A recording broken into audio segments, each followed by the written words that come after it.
Alright, so I'm going to show you Aunt Bethy how to make the arepas. I'm going to put in about 2 cups of that arepa flour. And like that. And I'm going to sprinkle in a little bit of salt. You know, just a sprinkling on the top. And I am going to just leave it there. That's okay, they don't want to see me.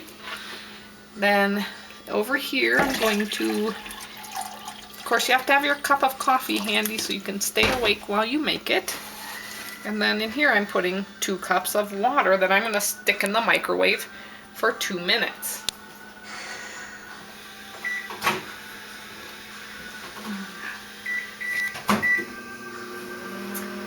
Alright, so while my water's heating up, I'm going to just stir this up. And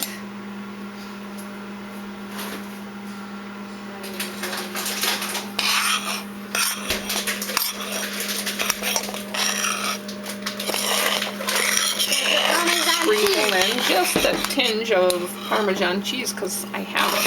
Actually, I usually use mozzarella because it's cheap.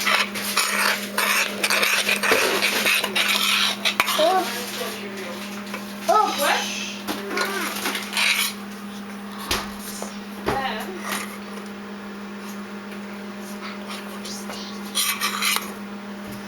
you can also drop in a tinge of butter, and the water that I'm heating up is going to melt all of that together.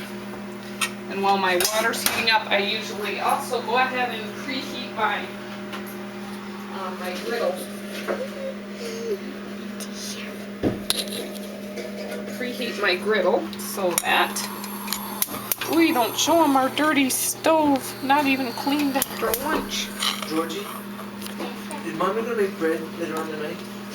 Bread's in the oven. Alright, so I'm gonna put on just a tinge of oil.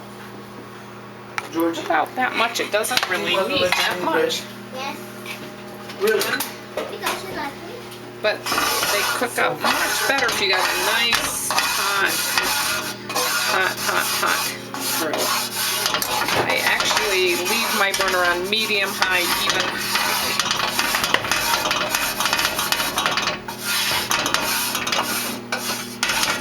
Now Davey prefers them cooked in butter. I'm just using oil.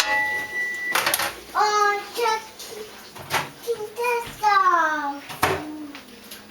Right, so I'm pouring the water in. Jackie's cheese.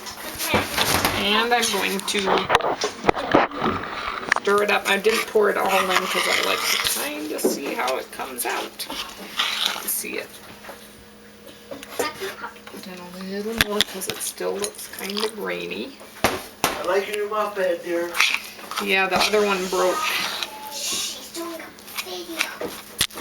Showing Aunt Bethy how to make arepas. Alright, so when it gets about like this, Lydia, it's a little too close. Alright, so you'll see that I don't have any grains on the bottom. You can knead it with your hands if you want. Over here I have a few little granules, so I'll add just a tinge. Julia, turn down it. Alright, so I am mixing it up. Mixing. Alright, I bought a long time ago a tortilla press. And so I use my tortilla press not to make tortillas, since I don't care for the corn tortillas and flour ones we can't have. So look, it doesn't stick to my hands.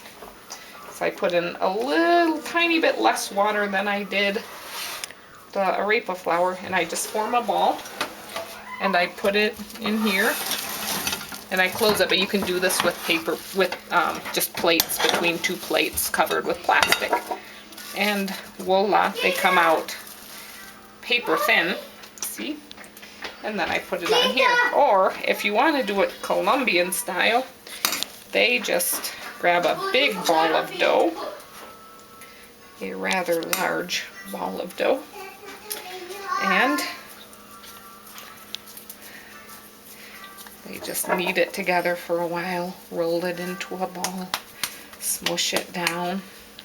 Theirs actually comes out bigger than this, and they just sort of round the edges. Maybe not quite that fat, but they do theirs maybe a little more like this flat. See? And so kind of thick. We don't care for them that way. And they go and they make their edges perfect with no little grooves. I'm not exactly sure, but they'll get their hand a little bit wet and work at it until it's perfectly round and flat. Sort of like that edge, if you can imagine the whole thing like that. And then they fry them. But we don't care for the doughy inside. We like ours a little more crispy. And so I just keep right on smushing away. The kids like to help with this, and they can just smush them in their hands and put them on too if they want. So that is how you make arepas. You just fry them up a few minutes. When they start to turn golden brown or with little tiny black dots, kind of like you would see a tortilla, then they're done. Nice and crispy. Thank you for tuning in to my home cooking channel. Love you, Aunt Bethy. Bye-bye.